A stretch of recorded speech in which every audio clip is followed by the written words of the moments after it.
मरचू जंगल से लकड़ियां काटकर बाजार में बेचने गया, लेकिन उसे लकड़ियों के अच्छे दाम नहीं मिले। इस पर मरचू ने कहा, अरे भैया, इतने कम पैसे, इन पैसों में तो 2 वक्त का खाना भी नहीं मिलेगा। आप मुझे बहुत ही कम पैसे देते हैं। मैं इतनी मेहनत से लकड़ियां काट कर आता हूँ, लेकिन उनके पैसे मुझे बहुत कम मिलते हैं। भैया, तुम्हारी लकड़ियां होती ही इतनी कमजोर हैं कि मैं इससे ज्यादा पैसे नहीं दे सकता। तुम्हारी लकड़ियों के बस इतने ही पैसे बनते हैं। अरे भैया, कुछ ज्यादा कर दो ना। वो क्या है ना कि इन पैसों का तो कुछ भी नहीं आता। मैं अपनी जिंदगी कैसे गुजारूंगा। भैया, तुम जाकर अच्छी लकड़ियां लाओ, तभी इन लकड़ियों का अच्छा दाम मिल पाएगा, वरना इन लकड़ियों का तो यही दाम है। ये सुनकर मरचू बहुत ज्यादा परेशान हो गया और पैसे लेकर किराने की दुकान से सामान खरीदकर घर आ गया। घर पहुंचते ही मरचू की पत्नी सीता ने कहा, अरे जी, सामान ले आए आप? हाँ जी, सामान ले आया हूँ। सीता के चेहरे पर खुशी छा जाती है, लेकिन जब उसने सामान देखा, जी, इसमें तो बहुत थोड़ा सामान है। हाँ सीता, मुझे पता है कि यह सामान बहुत थोड़ा है, लेकिन मैं क्या करूं? मेरे पास जितने पैसे थे, मैं उतने का ही सामान लेकर आ गया हूँ। इस तरह हमारा गुजारा कैसे हो पाएगा जी?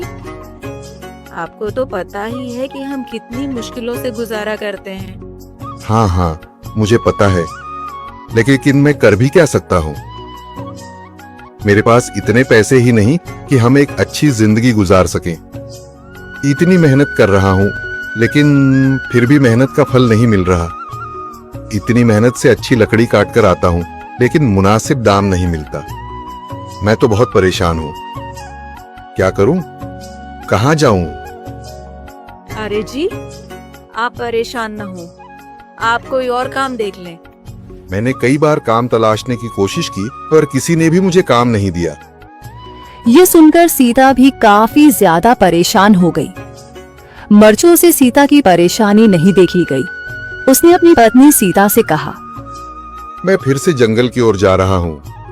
अरे जी, अभी मत जाइए ना, वैसे भी शाम हो रही है। आप कल चले जाइएगा, अभी मत जाइए।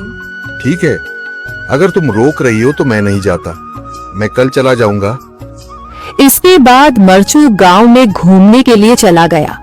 तभी उसे एक आदमी मिला और उसने कहा, कहाँ जा रहे हो भैया? और सुनाओ, क्या हाल चाल है? जिंदगी कैसे गुजर रही है? अरे भैया, तुम्हें तो पता है कि लकड़ियां काटकर कैसे गुजारा होता है। हाँ भैया, तुम सही कह रहे हो। और आसपास के जंगलों में अच्छी लकड़ियां भी नहीं है। इसके लिए तो जंगल के अंदर जाना पड़ेगा। पर जंगल के अंदर तो काफी सारे जंगली जानवर होंगे। मुझे बहुत डर लगता है भैया, मैं जंगल में कैसे जाऊंगा? हाँ भैया, जंगली जानवर तो होंगे, लेकिन अच्छी लकड़ियां तो वहीं से ही मिलेंगी। ये सुनकर मरचू बहुत ज्यादा परेशान हो गया, लेकिन वह आदमी बिल्कुल ठीक कह रहा था। जंगल के किनारे की सारी लकड़ियां कट चुकी थीं। अब सिर्फ जंगल के अंदर ही अच्छी लकड़ियां बची थीं। अगली सुबह मरचू लकड़ियां काटने जंगल की ओर चल पड़ा। जंगल में आने के बाद मरचू ने कहा, अरे, यहाँ पर तो लकड़ियां ही नहीं हैं। वो आदमी सही कह रहा था, लकड़ियों के लिए तो जंगल के अंदर ही जाना पड़ेगा। और जंगल के अंदर जाना क्या सही रहेगा? मुझे तो बहुत डर लग रहा है, क्योंकि वहां पर तो काफी सारे जंगली जानवर होंगे जो खतरनाक होंगे। अगर आज मैं जंगल के अंदर नहीं गया तो मैं आज घर पैसे लेकर नहीं जा सकूंगा, और फिर जब पैसे नहीं होंगे तो गुजारा कैसे होगा? मरचू जंगल के बाहर खड़ा सोचता ही रहा और फिर उसने सोचा, अरे, यहाँ पर भी कोई मजबूत पेड़ दिखाई नहीं दे रहा जिससे मैं लकड़ियां काटकर घर ले जा सकूं। लगता है और अंदर जाना पड़ेगा। यही सोचकर मरचू जंगल के अंदर चला गया। अंदर जाने के बाद उसने इधर उधर पेड़ देखे, पर उसे कोई भी अच्छा पेड़ दिखाई नहीं दिया। यह सोचकर मरचू जंगल के और अंदर चला आया।